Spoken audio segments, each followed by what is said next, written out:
دیندارو، سب سے پہلے ہمارے آقا نامدار امام زمان نور خداوند برحق نور مولانا شاہ کریم الحسینی حاضر امام کے مبارک نام پر صلوات پڑھیے۔ اللہم صلی علی محمد و آل محمد۔ دیندارو، رسول خدا صلی اللہ علیہ وآلہ وسلم صلوات اللہ علیہ کی ایک حدیث مبارک ہے کہ اللہ تعالیٰ نے اپنے دین کی بنیاد اپنی خلقت پہ رکھی ہے تاکہ اس کی خلقت سے اس کی دین کی دلیل لی جا سکے اور دین سے اس کی وحدانیت کی دلیل حاصل کی جا سکے۔ یعنی اللہ نے دین کو اس طرح بنایا ہے جس طرح کہ اس نے کریشن کو بنایا ہے، جس طرح اس نے تخلیق کو بنایا ہے۔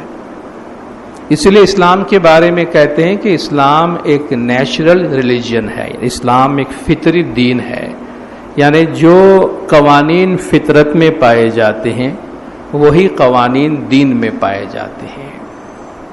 اور قرآن شریف میں بار بار اللہ تبارک و تعالی ہمیں مظاہر فطرت پہ غور و فکر کرنے کی تعلیم دیتا ہے کہ یہ کائنات جو ہے وہ آپ کو اللہ تعالیٰ کے بارے میں اور خود آپ کے اپنے وجود کے بارے میں بہت ساری تعلیمات دے رہی ہے۔ تو جو چیزیں ظاہری طور پر اس کائنات میں ہمیں نظر آتی ہیں اسی طرح وہی چیزیں باطنی طور پر، دینی طور پر ہمیں دین کے سٹرکچر میں نظر آتی ہے۔ جیسے کہ اس کائنات میں ہم ایک سورج نظر آتا ہے جو ساری دنیا کو روشن کر رہا ہے، تو اسی طرح دین میں بھی ایک سورج ہے جو پیغمبر زمانہ ہے یا امام زمانہ ہے۔ جس طرح چاند ہے جو سورج سے روشنی لے کر روشنی فراہم کرتا ہے، اس طرح امام سے ان کے دائی یا پیر روشنی لے کے روشنی فراہم کرتے ہیں۔ سورج جو چاند کی غیر موجودگی میں لوگ ستاروں سے روشنی لیتے ہیں، تو امام یا پیر اگر اپروچیبل نہیں ہے تو مومنین اور دائیوں سے جو ہے وہ جماعت روشنی طلب کرتی ہے۔ اللہ حاصل قیاس بہت ساری چیزیں جو اس کائنات میں ہے بالکل اسی طریقے سے دین کا اسٹرکچر بنایا گیا ہے۔ نیچر پہ جب ہم غور کرتے ہیں اور نیچر کی کریشن پہ ہم غور کرتے ہیں تو اس میں ایک اور پہلو ہمیں یہ نظر آتا ہے کہ اللہ کی ان تخلیق میں ایک ظاہر ہے اور بہت سارے باطن ہے، یا ایک باطن ہے یا بہت سارے باطن ہے۔ اللہ کی اس تخلیق کی چیزوں کو اٹھائیے، اس کا آپ کو ظاہر نظر آتا ہے، باطن نظر نہیں آتا، مگر تلاش کرنے سے، ڈھونڈنے سے، علم سے ہمیں حاصل ہوتا ہے۔ جیسے ہم ایک پھل کو اٹھاتے ہیں، ایک فروٹ کو اٹھاتے ہیں، اس کا کچھ حصہ ظاہر ہوتا ہے، اس کا ایک چھلکا ہوتا ہے جس کو نکال کے آپ پھینک دیتے ہیں، اس کے بعد اس کے اندر کچھ کھانے کی چیزیں ہوتی ہیں جو اس کا ایک باطن ہے۔ اس کھانے کی چیزوں کے اندر بھی اس کی انرجی ہوتی ہے جو اس کا اور دوسرے لیول کا باطن ہے جو ہمارے وجود کو فائدہ پہنچاتی ہے۔ بالکل اسی طرح اللہ نے جو دین بنایا ہے اس دین کا بھی ظاہر ہے۔ دین کا ظاہر ہماری زندگی کے ظاہر کو ایڈریس کرتا ہے، اسی طرح دین کا باطن ہے جو ہماری زندگی کے باطن کو ایڈریس کرتا ہے۔ ہمارا اپنا وجود بھی ظاہر اور باطن دونوں چیزوں پر بنا ہوا ہے۔ ہمارا ایک ظاہر ہے، جسم ہے، مگر آپ جانتے ہیں ہمارا ظاہر ہمارے باطن سے کنٹرول ہوتا ہے۔ ہمارا باطن اگر درست نہیں ہے یا اگر ہماری روح یا ہماری جان اندر نہیں ہے تو یہ جسم بیکار ہو کے گر جاتا ہے۔ تو ہمارا ایک ظاہر ہے اور پھر ہمارے کئی باطنیں، ہماری روحانی دنیا ہے، ہمارے جذباتی دنیا ہے، ہماری عقلانی دنیا ہے، اور عقل کے کتنے لیولز ہیں۔ بالکل اسی طریقے سے دین میں بھی ایک شریعت ہے، اس کے بعد طریقت ہے، حقیقت ہے، معرفت ہے، جس طرح دینی بزرگوں نے ہم کو بتایا ہے۔ تو اللہ جو اس کائنات سے ہمیں دلیل لینے کی تعلیم دیتا ہے اس کی ایک دلیل یہ ہے کہ جس طرح ہمارے وجود کا باطن ہے اس طرح دین کا بھی باطن ہے، اور جس طرح ہمارے وجود کی اصل باطن ہے اسی طرح دین کا جو اصل ہے وہ بھی باطن ہے۔ اور دین کا جو باطن ہے، دین کی جو باطنی تعلیمات ہے، وہ ہماری باطنی زندگی کو گائیڈ کرتا ہے، باطنی زندگی کو ایڈریس کرتا ہے اور باطنی زندگی کی ہدایت کرتا ہے۔ دین کا جو باطن ہے وہ ہمارے وجود کی جو اصل ہے، اس کو اپنے اصل مقصد یا اصل مقام کی طرف پہنچانے میں ہماری رہنمائی کرتا ہے۔ ہماری جو روح، جو باطن ہے، اس کے بارے میں کہتے ہیں کہ یہ اللہ تبارک و تعالیٰ کے نور کا حصہ ہے، جس سے جدا ہو کر یہ دنیا میں آئی ہے، اور ہم اپنے اس روح کے واپسی کے سفر میں ہے۔ انا للہ و انا الیہ راجعون، ہم اللہ کی طرف سے ہیں اور اللہ کی طرف واپس جا رہے ہیں۔ تو یہ جو ہمارے واپسی کا سفر ہے، ہمارے روح کے باطن کا جو واپسی کا سفر ہے، اس کو دین کا جو باطن ہے، دین کا مغز ہے، دین کی روحانی تعلیمات ہے، وہ ان کو ایڈریس کرتی ہے۔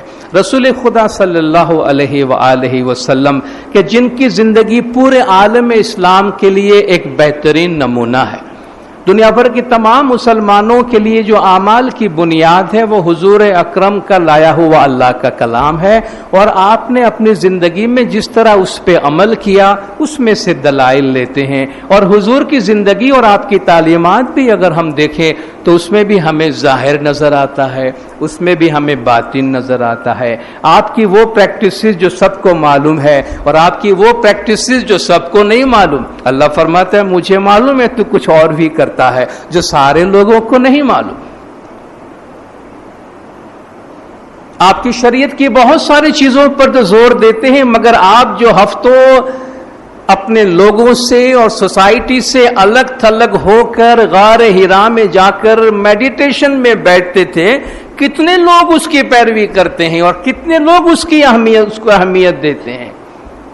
یا ایھا المزمل قم اللیل الا قلیلا نصفہ او انقص منہ قلیلا او زد علیہ ورتل القرآن ترتیلا، اے چادر اوڑھ کے لپیٹ کر سونے والے اٹھ، آدھی رات کو اٹھ، آدھی رات سے تھوڑے پہلے اٹھ یا بعد میں اٹھ، اور قرآن کو ترتیل کے ساتھ پڑھ۔ انا سنلقی علیک قولا ثقیلا، میں تجھ پر بہت بھاری بوجھ نازل کرنے والا ہوں۔ ان لک فی النہار سبحا طویلا، دن کو تیرے پاس بہت کام ہے تو رات کو اٹھ کو عبادت کر۔ کتنے لوگ شریعت کے اندر ان تعلیمات کو دیکھتے ہیں؟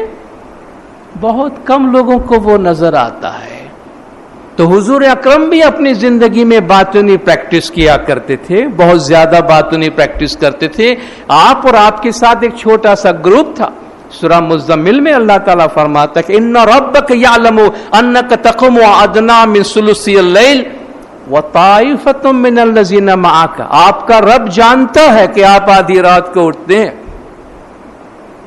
آپ رات کے کچھ حصے میں اٹھ کے جاگتے ہیں، اور ایک چھوٹا سا گروپ ہے جو آپ کے ساتھ اٹھ کر یہ کام کرتا ہے۔ تو آپ دیکھیں دین کے اندر چند خاص لوگوں کا باطنی سرچ کرنا، باطنی تلاش کرنا، روحانی طور پر آگے بڑھنے کی یہ سنت رسول خدا کی تعلیمات میں موجود ہے، اور اللہ تبارک و تعالیٰ کے کلام میں قرآن شریف کے اندر یہ تعلیمات موجود ہے۔ ان ناشئۃ اللیل ہی اشد وطئا واقوم قیلا، رات کا اٹھنا یہ نفس پہ بہت گران گزرتا ہے اور بولنے والے کی زبان بڑی اچھی چلتی ہے۔ صلاۃ پہ بڑا زور دیا جاتا ہے، جی آپ صلاۃ پڑھتے ہیں یا نہیں پڑھتے، آپ صلاۃ قائم کرتے ہیں یا نہیں کرتے، بڑے اہتمام کے ساتھ اس کی تیاری کرتے ہیں۔ ذکر کہاں گیا؟ اس سے بھی اچھی جو چیز ہے ذکر، وہ کہاں ہے؟ اس کو کون پوچھتا ہے؟ اس کی تعلیم کہاں ہے؟ ان الصلاۃ تنہی عن الفحشاء والمنکر، بے شک صلاۃ نماز تم کو برائیوں سے اور بے حیائیوں سے روکتی ہے، یہ اخلاق کو درست کرنے والا ایک عمل ہے۔ وَلَذِكْرُ اللَّهِ اکبر، اللہ کا ذکر بہت بڑی چیز ہے۔ کوئی اس کی بات کرے؟ اللہ کے ذکر پہ کتنے لوگ ہیں جو زور دیتے ہیں؟ تو آپ دیکھیں حضور اکرم کی تعلیمات کے اندر جو باطنی پہلو اور باطنی ویلیو موجود ہے، پوری تاریخ کے دوران اسماعیلی ائمہ نے اور اسماعیلی دائیوں نے دین اسلام کی اس باطنی تعلیمات پر ہمیشہ زور دیا ہے، اور ہماری جماعت نے ہمیشہ اس پہ عمل کیا ہے، اور امام کی ہدایت کے مطابق ہم روحانی سرچ اور روحانی تلاش میں ہمیشہ اپنے آپ کو مصروف رکھے ہوئے ہیں۔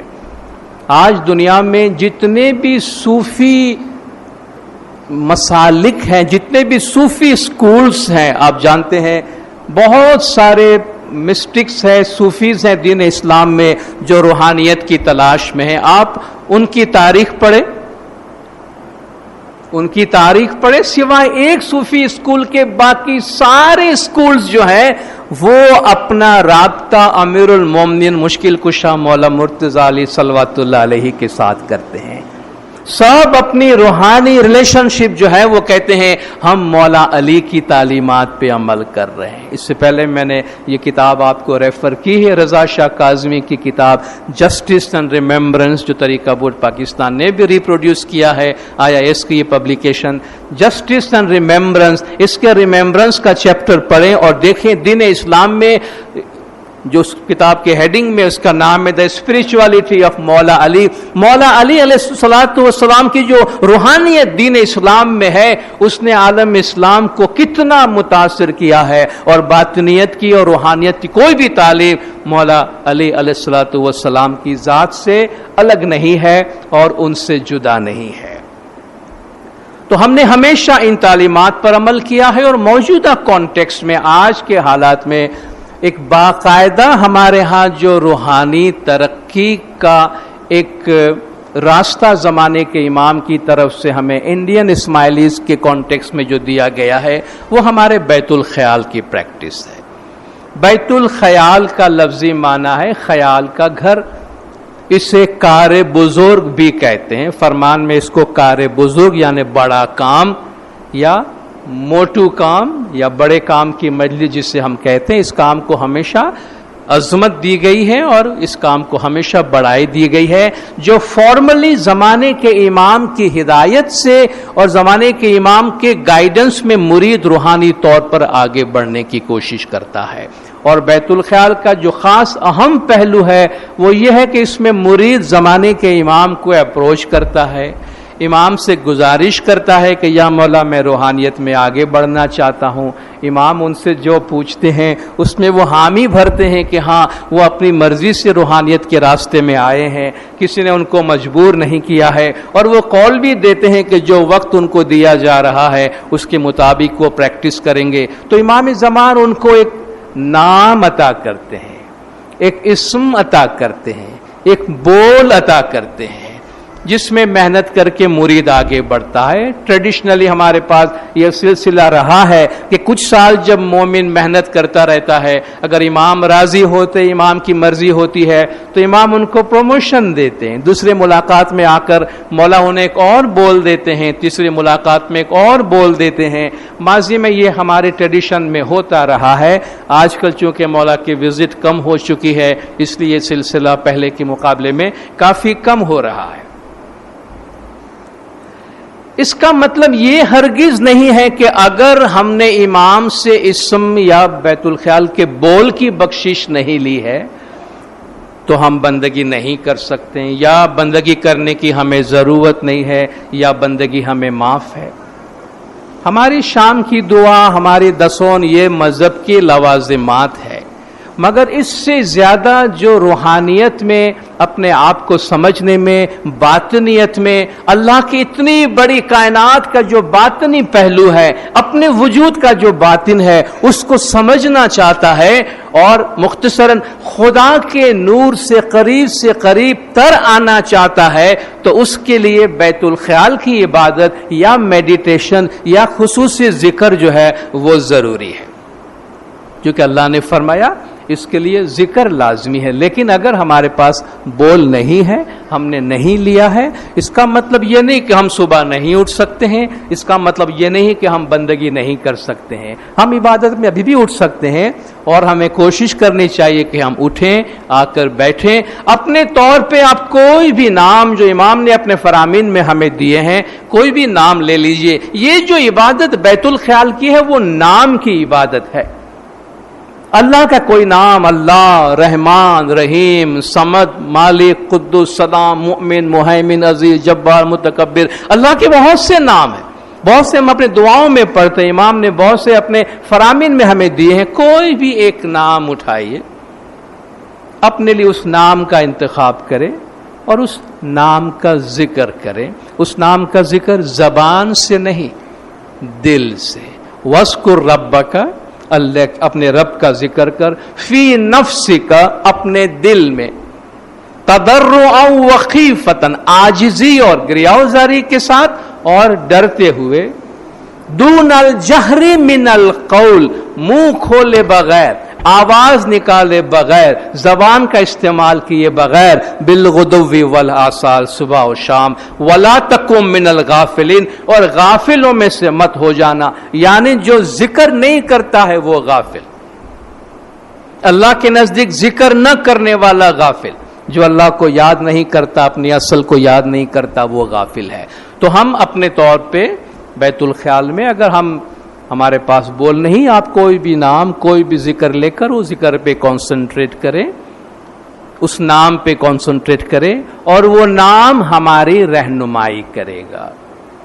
یہ نام کی اہمیت کیوں ہے, اسم کی اہمیت کیوں ہے, ذکر میں اللہ کے اسم اعظم کی امپورٹنس کیوں ہے, کیا رول پلے کرتا ہے, کیا میکنزم ہے یہ نام کو بیت الخیال میں دیے جانے کا. یا کہیں بھی ذکر کا تذکرہ ہوتا ہے تو اسم نام کا ذکر ضرور آتا ہے. سب سے پہلی بات یہ ہے کہ خدا بے نام ہے, اللہ کا کوئی نام نہیں ہے. بالکل ایسا جیسے ہم میں سے جتنے بھی لوگ دنیا میں پیدا ہوئے ہیں اور ہو رہے ہیں, کوئی بھی نام کے ساتھ پیدا نہیں ہوتا. کوئی بچہ نام کے ٹیگ لگا کے پیدا ہوتا ہے ساتھ میں, کسی بچے کے ساتھ نرس بعد میں نمبر لگا دیتی ہوگی, وہ اور بات ہے. ماں باپ بعد میں نام دے دیتے. کوئی بھی بچہ دنیا میں ہم میں سے کوئی بھی نام کے ساتھ پیدا نہیں ہوا ہے, نام کا ہم میں اضافہ کیا گیا ہے. ہمارے ماں باپ, بزرگ, زمانے کے امام, کہیں سے بھی ہم نام لے کے بچے کو نام دے دیتے ہیں. جو بچہ, اس کی آپ اپروول بھی نہیں لیتے بچے سے کہ تیرا نام یہ رکھے کہ نہیں, ہم رکھ دیتے ہیں. مگر زندگی بھر پھر وہ بچہ اس نام سے رسپونڈ کرتا ہے. ہم پھر اپنے آپ کو اسی نام سے اپنی شناخت کرواتے ہیں. کوئی بھی ہمیں اس نام سے بلاتا, آواز دیتا, مینشن کرتا ہے تو ہم رسپونڈ کرتے ہیں, ہم اس نام کے ساتھ جڑ جاتے ہیں. ٹھیک ہے, وہ نام ہماری پہچان بن جاتی ہے. اسی طرح اللہ بے نام ہے, مگر اللہ چاہتا ہے اپنے بندوں سے, اپنے روحانی بچوں سے, اپنے نور کے ان ذرات سے ایک رابطہ رکھے, ایک رشتہ رکھے, ایک آئیڈینٹی رکھے, اور ہمیں کوئی ذریعہ فراہم کرے کہ ہم اسے بلائیں. تو جو بے نام ہے اسے آپ کیسے بلائیں گے؟ جنہیں رنگ نے روپ نہیں, کچھ نام نہ تھام, اور رنگ نہیں ہے, روپ نہیں ہے, ایڈریس نہیں ہے, ایڈریس کے بغیر بھی نہیں ہے, چہرہ بھی نہیں ہے, چہرے کے بغیر بھی نہیں ہے, اسے ہم کیسے بلائیں؟ تو اللہ نے خود یہ کام ہمارے لیے آسان کیا کہ اس نے خود نام اختیار کیا ہے. وَلِلَّهِ الْأَسْمَاءُ الْحُسْنَى فَادْعُوهُ بِهَا, اللہ کے اچھے اچھے نام ہیں, ان ناموں کے ذریعہ تم اس کو پکارا کرو. تو اللہ نے خود رحمان, رحیم, جو بھی نام جتنے بھی ہم سنتے ہیں قرآن شریف کے اندر, یہ نام اللہ نے خود اپنے لیے اختیار کیے, جس کی اس کو ضرورت نہیں ہے. ہمیں ضرورت ہے کہ ہم ان ناموں کے ذریعے سے اللہ کی صفات کی شناخت کریں, اور ہم اپنے اس رب کو, اپنے مالک کو, اپنے اصل کو پکاریں, بلائیں. اور پکارنے سے کیا ہوتا ہے, جس طرح ہمیں کوئی نام سے پکارتا ہے تو ہم رسپونڈ کرتے ہیں نا. نام لیتا نامی کو پاوے, آپا میٹ نج آپ سماوے.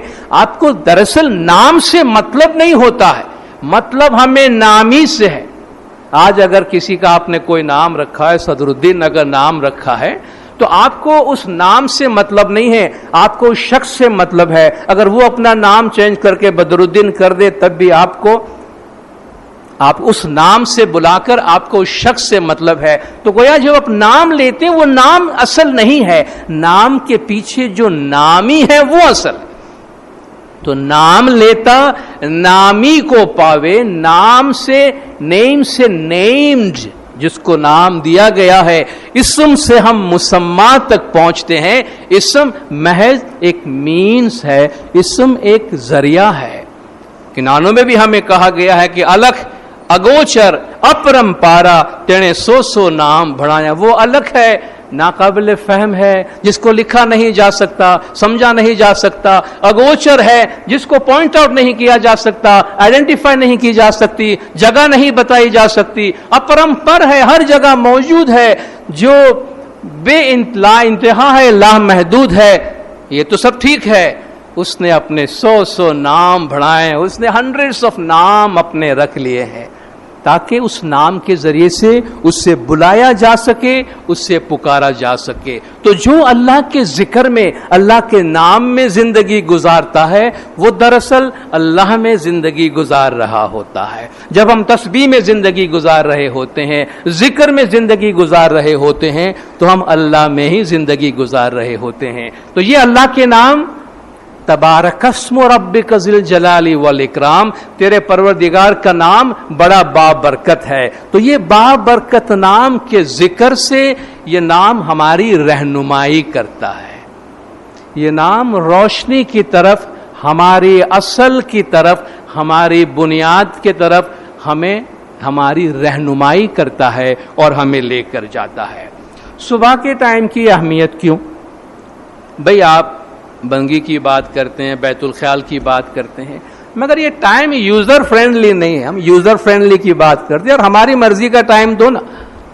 اگر آپ چاہتے ہو بنگی کرے، آگے بڑھے، تو آپ ہمارا بھی تو خیال کرو. ہم 4 بجے اٹھ کے نہیں آ سکتے ہیں. دنیا میں بہت ساری چیزیں، بلکہ اللہ کی اس کائنات میں اکثر چیزیں ہماری اور آپ کی مرضی پہ نہیں ہوتی ہے. ہم ڈیوائن ڈیزائن پہ چلتے ہیں. کون اپنی مرضی پہ دنیا میں آیا ہے اور اپنی مرضی کی پیدا ہوا ہے؟ ہم میں سے کوئی اپنی مرضی پہ پیدا نہیں ہوا، نہ اپنی مرضی دنیا میں ہم جائیں گے. ہم سب اللہ کے ڈیزائن پہ چل رہے ہیں. اور مولا خود فرماتے ہیں کہ اگر ہمیں اس بات کا یقین ہو کہ دن کے کسی وقت میں آپ عبادت کر کے کچھ سکون حاصل کر سکیں یا آپ کو کامیابی مل سکے، تو ہمیں آپ کو دن کے ٹائم دینے میں کوئی پرابلم نہیں تھا. لیکن مولا فرماتے ہیں ہم آپ کو ایسا ٹائم کیسے بتا سکتے ہیں جن کے بارے میں ہمیں یقین ہے کہ ایسے وقت میں آپ کامیاب نہیں ہو سکتے. اس لیے امام زمان آپ کو وہ وقت بتاتے ہیں جو مولا سمجھتے ہیں کہ آپ کے 24 گھنٹے میں آپ کا بہترین وقت ہے، جو آپ کام سے نہیں لیتے ہیں، نیند سے لیتے ہیں. اور سائنٹیفکلی میڈیکلی بھی وہ ٹائم ایسا ہے. آپ کسی بھی مذہب میں جائیے، جہاں بھی میڈیٹیشن ہوتا ہے، آپ آج کے دور کے ہمارے سائنسدانوں کی بھی بات کریں جو آپ کو ریلیکسیشن ٹیکنیکس اور میڈیٹیشن کی بات بتاتے ہیں، وہ بھی کہتے ہیں بہترین ٹائم صبح 3 سے 6 بجے کے درمیان بہترین ٹائم وہ ہے. اس کے بعد دوسرے ٹائم بتاتے ہیں کہ شام کا ٹائم ہے یا پھر دوپہر کا ٹائم ہے. تو یہ ٹائم قدرت کی طرف سے دیا ہوا ہے جس میں ہماری بھلائی ہے. اللہ نے خود قرآن میں حضور اکرم کو آدھی رات پہ اٹھنے کی بات کی. مومنوں کی تعریف کرتا الذین یبیتون لربہم سجدا وقیاما. یہ وہ مومنین ہیں جو رات جاگ کے گزارتے ہیں، سجدے میں اور قیام میں اپنی رات گزارتے ہیں. کانوا قلیلا من اللیل ما یہجعون. قیامت میں ایسے لوگ جو جنت میں داخل ہوں گے، ان سے پوچھا جائے گا بھئی آخر ان کی خوبیاں کیا ہے یہ جو جنت میں جا رہے ہیں؟ کہا یہ رات کو بہت کم سویا کرتے تھے. وبالاسحار هم یستغفرون. اور صبح سویرے اپنے گناہوں کی معافی مانگا کرتے تھے. اور یاد رکھیے اللہ تعالیٰ نے گناہوں کی معافی مانگنے میں استغفار کے لیے صبح کا لفظ استعمال کیا ہے. بالاسحار هم یستغفرون. صبح سویرے وہ اپنے گناہوں کی معافی مانگتے تھے. والمستغفرین بالاسحار. وہ لوگ جو صبح سویرے اپنے گناہوں کی معافی مانگتے ہیں. عطار ہو، رومی ہو، رازی ہو، غزالی ہو، بڑے بڑے فلسفی اور علماء دین اسلام کے، علامہ اقبال کہتے ہیں فرید الدین عطار ہو، جلال الدین رومی ہو، رازی ہو یا ابو حامد محمد الغزالی ہو، کچھ ہاتھ نہیں آتا بے آہ سحرگاہی۔ سحرگاہ کہتے ہیں ارلی مارننگ کو، صبح سویرے کی عاجزی اور گریازاری کے بغیر یہ علماء، یہ فلسفی کچھ بھی نہیں ہے، کچھ بھی حاصل نہیں کر سکتے یہ لوگ۔ یہ ساری چیزیں جو ہے یہ صبح سویرے کی برکات ہے، یہ مراقبے، یہ ذکر نیم شبی، یہ مراقبے، یہ سرور۔ ذکر نیم شبی، شب کہتے ہیں رات کو، نیم شب کہتے ہیں آدھی رات کو۔ یہ ذکر نیم شبی، یہ آدھی رات کا ذکر، یہ مراقبے، یہ میڈیٹیشن، یہ سرور، اور اس سے حاصل ہونے والی یہ خوشی تیرے خودی کے نگہباں نہیں تو کچھ بھی نہیں۔ اگر یہ تیرے سیلف کے ساتھ اٹیچ نہیں ہے، اگر تیری باطنی زندگی ان چیزوں سے گائیڈڈ نہیں ہے تو تیری لائف میں کچھ بھی نہیں ہے۔ فرسٹ تھنگ فرسٹ ہم کہتے ہیں، ہم سکھاتے ہیں، مینجمنٹ کی ٹریننگ دیتے ہیں، ہماری زندگی گزارنے کے اور بہترین چیزیں دنیا میں حاصل کرنے کی ٹیکنکس بتاتے ہیں۔ فرسٹ تھنگ فرسٹ، سب سے پہلے وہ کام کرو جو سب سے پہلے ضروری ہے۔ بھئی ہمیں کوئی بھی پوچھے کہ ہماری زندگی کا سب سے اہم کام کون سا ہے، امام زمان مولانا حاضر امام نے اپنے فرمان میں یہ سوال پوچھا تھا نا۔ ہم آپ سے ایک سوال پوچھنا چاہتے ہیں کہ آپ ہمیں بتائیں کہ آپ کی زندگی میں سب سے اہم بنیادی کام کون سا ہے؟ جماعت نے کیا جواب دیا تھا، اور آج بھی ہم کیا جواب دیں گے؟ کوئی دوسرا جواب نہیں ہوگا کہ عبادت خداوند۔ تو فرسٹ تھنگ تو ہمیں معلوم ہے نا، تو یہ ہم کیا ٹیچنگ دے رہے ہیں؟ فرسٹ تھنگ فرسٹ کہاں ہے؟ فرسٹ تھنگ فرسٹ کیا خالی مینجمنٹ بھی فرسٹ تھنگ فرسٹ آتا ہے، لائف مینج کرنے میں نہیں آتا؟ سب چیز دنیا سے ختم ہو جائے گی تو جو چیز باقی رہنے والی وہ ہماری عبادت ہے، وہ ہماری روحانی زندگی ہے، وہ ہماری پہلی ذمہ داری ہے۔ تو ہمارے ٹائم ٹیبل میں فرسٹ تھنگ کدھر ہے؟ مولا نے اپنے 48ویں جامع میں ہمارے طالب علموں کو ایک ہدایت دی تھی۔ مولا نے فرمایا every student must spend at least half an hour in meditation. ہر طالب علم کو آدھا گھنٹہ میڈیٹیشن میں گزارنا چاہیے، کیونکہ یہ میڈیٹیشن ہمارے مائنڈ کو انرجائز کرتا ہے، ہمارے مائنڈ کو انریچ کرتا ہے، ہمارے مائنڈ کو ریلیکس کرتا ہے، ہمارے نرشمنٹ ہمارے باطن کو اور ہمارے برین کو اور مائنڈ کو پہنچاتا ہے۔ تو کیوں نہ کرے؟ بہرحال ہماری جو تعلیمی ذمہ داریاں ہیں، آف کورس مولا نے اس کے بارے میں ہمیں فرمایا ہے کہ ہم اس پہ کمپرومائز نہ کریں اور ایک بیلنس اپروچ اور بیلنس ایٹیٹیوڈ کے ساتھ ہم اس زندگی کے اندر آگے بڑھیں۔ علامہ اقبال نے ایک اور جگہ جہاں شکوہ اور جواب شکوہ کی بات کر رہا ہے، اللہ سے بہت سی شکایات کی کہ بھئی ساری مصیبتیں مسلمانوں پہ آ رہی ہے، پھر جواب بھی اللہ نے جو دیا ہے اس کو وہ اپنی زبانی بیان کرتا ہے۔ تو جہاں صبح اٹھنے کی بات اس نے کی ہے تو کہا کس قدر تم پہ گرا صبح کی بیداری ہے۔ اللہ میاں فرماتے ہیں ان سے کہ تم شکایت تو بہت کرتے ہو، مگر یہ بتاؤ کس قدر تم پہ گرا صبح کی بیداری ہے۔ صبح اٹھنا تم کو کتنا بھاری پڑتا ہے جب میں کہتا ہوں کہ آ کے میرے سے بات کرو۔ ہم سے کب پیار ہے؟ ہاں نیند تمہیں پیاری ہے، تمہیں تو نیند سے محبت ہے، ہم سے کب محبت ہے؟ اگر ہم سے محبت ہوتی تو ہم تمہیں جس وقت پہ بلاتے اس وقت تم آتے۔ تو تھوڑا ٹائم لے کر آرام سے بیٹھ کے غور کر کے مولا فرماتے نا پروڈنٹلی اپنی لائف گزارے، دانش مندی سے اپنی زندگی کو گزارے، اپنی زندگی کو ایسیس کریں، ہم کہاں ہیں، کیا کر رہے ہیں۔ جو ٹائم اللہ نے ہمیں دیا ہے وہ تو اتنا ہی رہنے والا ہے، 24 گھنٹے کا 25 گھنٹہ نہیں ہونے والا ہے، اس کو ہمیں مینیج کرنا ہے۔ فرسٹ تھنگ فرسٹ، اب یہ ہم پہ ڈیپینڈ کرتا ہے کہ ہماری لائف کا فرسٹ تھنگ کیا ہے۔ اگر یہ عبادت ہماری زندگی میں پرائیورٹی میں نہیں ہے تو پھر اس کی تو بات ہی نہیں ہونی چاہیے، لیکن اگر ہم ریئلائز کرتے ہیں کہ ہماری باطنی زندگی، روحانی زندگی ہماری زندگی کی ٹاپ پرائیورٹی ہے، جو مولا نے فرمایا کسی بھی چیز کے لیے آپ اپنے اس روحانی زندگی کو سیکریفائس نہ کریں تو وہ فرسٹ تھنگ ہے اور وہ ہمارے پروگرام میں پہلی جگہ پہ آنا چاہیے۔ عبادت میں بیت الخیال کی جو ہماری عبادت ہے اس کا تعلق ہمارے دن بھر کی ایکٹیویٹیز کے ساتھ ہوتا ہے اور اس کے لیے کچھ تیاریاں ہوتی ہیں۔ چونکہ یہ کوئی میکینیکل چیز نہیں ہے. آپ نے سوئچ آن کیا تو لائٹ جل گئی, آف کر دیا تو بند ہو گئی, آپ نے اب تو ریموٹ سے سارا کام کر رہے ہیں. یہ ہمارا وجود اس طرح ریموٹ کنٹرول سے نہیں چلتا ہے. اس کی ایک روحانیت کی ایک ڈفرینٹ میکینزم ہے, ٹھیک ہے.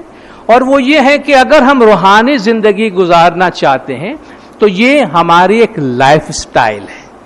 بیت الخیال میں یا عبادت میں, میڈیٹیشن میں سیریس ہونا یہ ایک لائف سٹائل ہے. ڈفرینٹ قسم کے لوگ ڈفرینٹ لائف سٹائل گزارتے ہیں, ٹھیک ہے.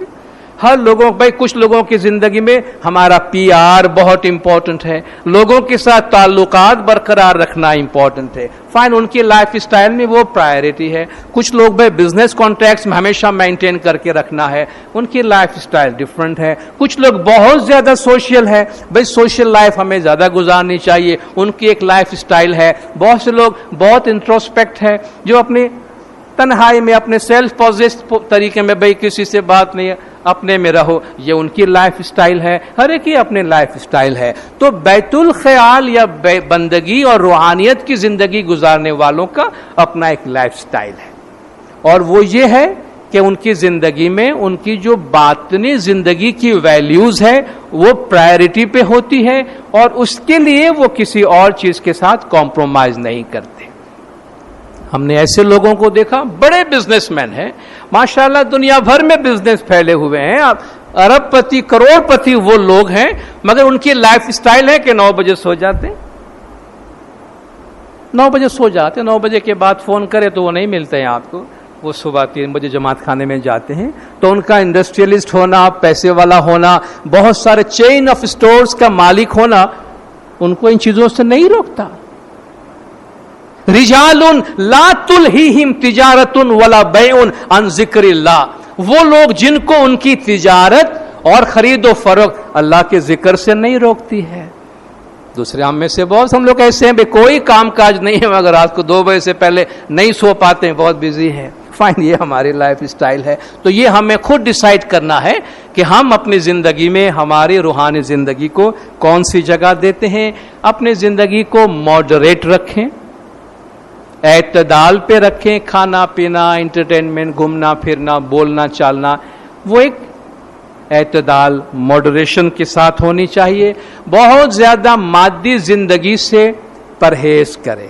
سٹف, سامان, لگژریس سامان, اچھا مکان ہونا چاہیے, دنیا کی ساری فیسلٹیز ہونی چاہیے, اس کی تمنا ہونی چاہیے. مگر یاد رکھیے جتنا اسٹف آپ گھر میں بڑھاتے جاتے ہیں اتنا ہمارا برین آکیوپائڈ ہوتا جاتا ہے, اتنا ہمارا مائنڈ آکیوپائڈ ہوتا جاتا ہے. ہم اتنا زیادہ بھاری بوجھ لے کر دنیا میں چل رہے ہوتے ہیں کیونکہ آپ کو ان تمام چیزوں کی فکر کر رہی ہوتی ہے.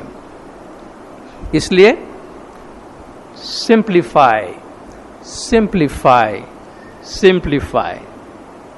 جو روحانیت کے لوگ ہیں وہ سادہ زندگی گزارتے ہیں, یعنی انکلٹر یور سیلف کہتے ہیں نا.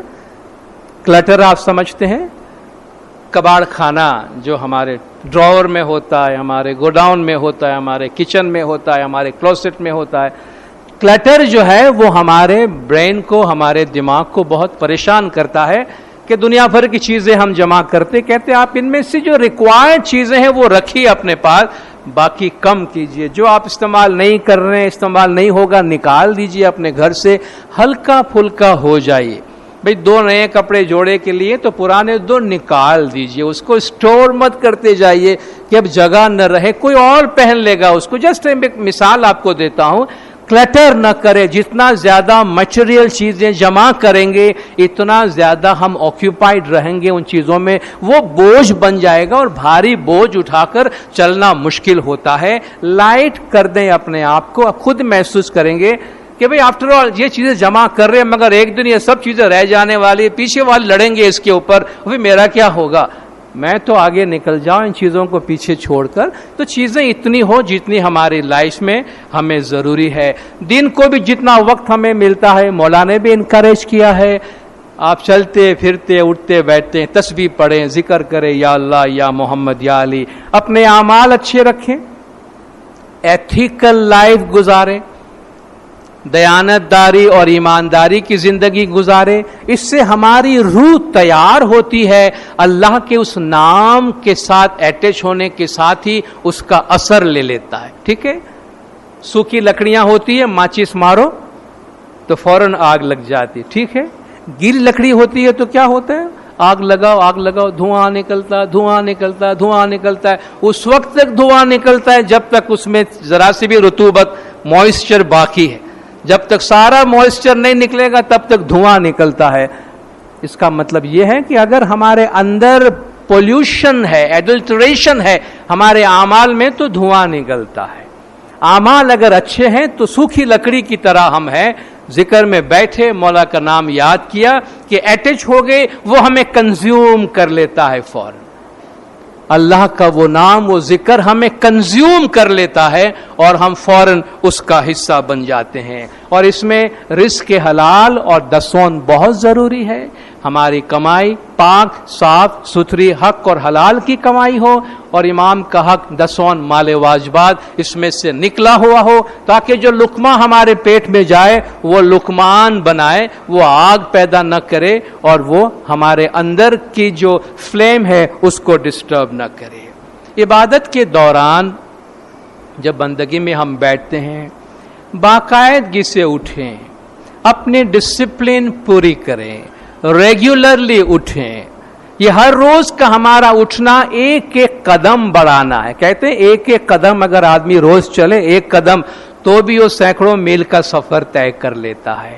تو اگر ہمارا ہر روز کا اٹھنا ایک قدم آگے بڑھنا ہے تو آپ سمجھ سکتے ہیں ہم اپنی زندگی کے دوران کتنے قریب ہو جائیں گے. اور خدا فرماتا ہے تم ایک قدم آتے ہو تو میں 100 قدم تمہاری طرف آتا ہوں. تم پیدل چلتے ہو تو میں دوڑ کے تمہاری طرف آتا ہوں. فاذکرونی اذکرکم, تم مجھے بلاتے ہو تو میں تمہیں بلاتا ہوں. تم مجھے یاد کرتے ہو, میں تمہیں یاد کرتا ہوں. ہم اسے یاد کرے وہ بات اور ہے, مگر وہ ہمیں یاد کرے وہ بات بالکل اور ہے. اور وہ جب ہمیں یاد کرے تو دنیا کی کون سی چیز ہے جو ہمیں یہاں رکھ سکتی ہے. تو اللہ ہمیں یاد کرے, اس کے لیے ضروری ہے کہ ہم اللہ کو یاد کریں. تو ہمارا اٹھنا, ذکر کرنا جو ہے وہ ہمیں اس طرف لے جاتا ہے. اس لیے اس سے ہمیں کبھی مایوس نہیں ہونا چاہیے کہ بھئی کچھ نہیں ہو رہا ہے, ہمیں نہیں معلوم بہت کچھ ہو رہا ہے. ہم کس رفتار کے ساتھ اس نور کی طرف بڑھ رہے ہیں ہمیں نہیں معلوم. جس دن وہ راز کھلے گا اس دن ہمیں پتا چلے گا. ہم تو اپنے آپ کو سبمٹ کرتے ہیں نا, کوئی بیپار کے لیے نہیں بیٹھے ہیں, لین دین کے لیے نہیں بیٹھے, اپنے وقت پہ حاضر ہوئے, یا مولا ہیئر آئی ایم, یا مولا یہ تیرا بندہ آیا ہے. ہمیں اپنے آپ کو سبمٹ کرنا ہے, اپنے آپ کو سرنڈر کرنا ہے. یا مولا میں اپنے آپ کو تیرے سپرد کرتا ہوں, تو مجھے اپنا لے. اب دیکھیے وہ خود ہاتھ پکڑ کے ہمیں لے جائے گا آگے, وہ ہاتھ پکڑ کے ہماری رہنمائی کرے گا. ہمیں صرف اپنی ذمہ داری پوری کرنی ہے, اور اٹھیں تو اپنے آپ کو مبارکباد دیں, شکر کرے یا مولا تو نے مجھے اٹھایا. بندگی کی تو خوشی محسوس کرے اپنے اندر کہ یا مولا آج کا دن تو نے یہ برکات مجھے دی ہے کہ تو مجھے اس قابل بنایا کہ میں آیا ہوں, بندگی میں بیٹھا ہوں.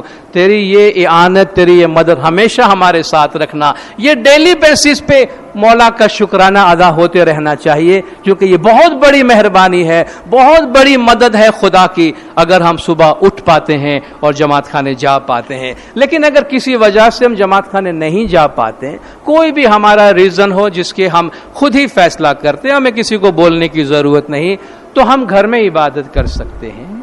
اور ہم گھر میں عبادت کریں, اور گھر میں اپنے لیے ممکن ہو تو ایک جگہ مخصوص بنا لیں. پھر بھلے وہ ایک چیئر ہے, آپ ایک چادر ہے, ایک میٹ ہے, کوئی ایک کونا ہے, اگر کوئی کمرہ ہے تو ٹھیک ہے, اس کو مخصوص کر لیں. یہ اس کام کے واسطے ہے.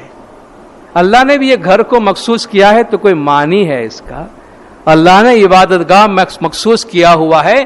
یہاں سالوں کی اور ہزاروں مولا کے بندوں کی اور مومنین کی عبادت بندگی اور تسبیحات کا جو وائبریشن کا خزانہ ہے, یہ کوئی معمولی چیز نہیں ہے. کیوں مولا فرماتے ہیں کہ جماعت خانے میں ہمارا نور موجود ہے.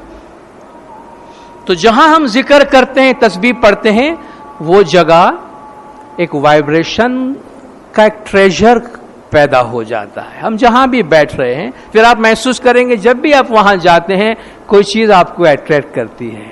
جماعت خانہ کے باہر سے آپ اندر داخل ہوتے ہیں ہم پورا بدل جاتے ہیں نا. کیوں بدل جاتے ہیں؟ اس انوائرمنٹ میں ہم ایک بیریئرز کراس کر کے اسپرچول انوائرمنٹ میں آتے ہیں. تو ہم اپنی ذاتی زندگی میں اگر ہماری مجبوری ہے تو گھر میں بھی ایسی جگہ چھوٹی سی بنا کے رکھیں. پھر آپ دیکھیے وہاں جائیں گے وہ جگہ خود جو ہے وہ آپ کو کنزیوم کرے گی, آپ کو لے لے گی اور آپ کو انکریج کرے گی, مدد کرے گی آپ کی کہ ہم اس عبادت کے راستے میں آگے بڑھیں. تو جہاں تک ممکن ہو ہم اس جگہ کو اپنے لیے مخصوص کر سکتے ہیں. دل کھول کر تسلیم کے ساتھ, سرنڈر کے ساتھ, سبمیشن کے ساتھ ہم اپنے آپ کو عبادت میں بٹھائیں.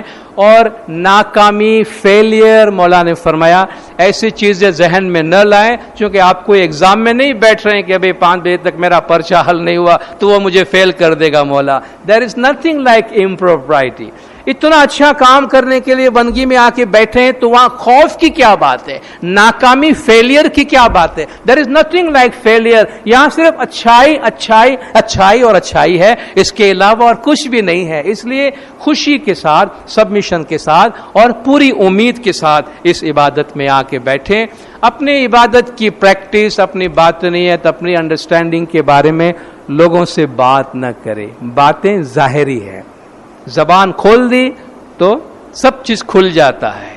Personal, private, individual. مولانا نے فرمایا یہ آپ کا ذاتی رشتہ ہے, خانگی رشتہ ہے, انفرادی رشتہ ہے. تو اس کو پرائیویٹ رکھیے, پرسنل رکھیے, انڈیویجول رکھیے. یہ چیزیں شیئر کرنے کی نہیں ہے. بعض اوقات لوگ سمجھتے ہیں لوگوں سے میں پوچھوں, باتیں کروں تو مجھے پتا چلے, گائیڈنس ملے مجھے. کسی سے پوچھنے, کسی سے پتا کرنے کی ضرورت نہیں ہے. ست شبد ہے گرو ہمارا, وہ نام, وہ اللہ کا نام خود آپ کی رہنمائی کرے گا, آپ کو بتائے گا. کوئی اور کسی اور سے پوچھنے کی ضرورت نہیں. ہر ایک کا اپنا راستہ ہے, ہر ایک کی اپنی دنیا ہے. یہ باتیں کسی اور سے ڈسکس کرنے کی نہیں ہے. یہ مرید اور امام کے درمیان کا ہی راستہ ہے. یہ وہ راستہ ہے کہ جس سے ہم اپنے باطن اور روحانی زندگی کی طرف داخل ہوتے ہیں, جو ہماری اصل دولت ہے, جو ہماری اصل دنیا ہے. من کی دولت ہاتھ آتی ہے تو پھر جاتی نہیں. مولا نے فرمایا آپ کو ایک دفعہ یہ چیز حاصل ہوگی, اس ایک دفعہ اس راستے میں ہم چل پڑے تو پھر آپ پورا جو دنیا کے بارے میں ہمارا آؤٹ لک ہے وہ چینج ہو جائے گا. ہم دنیا کو بہت ہی مختلف نظروں سے دیکھیں گے. وہ چیزیں جو ہمیں بہت اہمیت نظر آتی تھی جن کی, ایسا لگے گا کہ بیکار سی چیزیں ہیں. من کی دولت ہاتھ آتی ہے تو پھر جاتی نہیں. تن کی دولت چھاؤں ہے, آتا ہے دھن, جاتا ہے دھن. دنیا کی چیزیں آنی جانی ہے مگر اصل جو ہماری دولت ہے اندر کی ہے. اور اس دولت کو حاصل کرنے کا راستہ بیت الخیال ہے. اس کی چابی وہ نام ہے جو زمانے کے امام ہمیں دیتے ہیں. اس کی چابی اللہ کا نام ہے, اور اس چابی سے اپنے باطنی دولت کو حاصل کرنے کی کوشش کرے. خدا نور مولانا شاہ کریم الحسنی حاضر امام ہم سب کو عبادت, بندگی اور روحانیت میں آگے بڑھائیں. مولا گج جماعت کے تمام گناہ معاف کرے, سب کی نیک امیدیں پوری کرے, آخری دم تک ایمان سلامت رکھے, سکھی سلامت اور آباد رکھے, دیدار نصیب کرے. صلوات پڑھے دیندار. اللہم صلی علی محمد و آل محمد.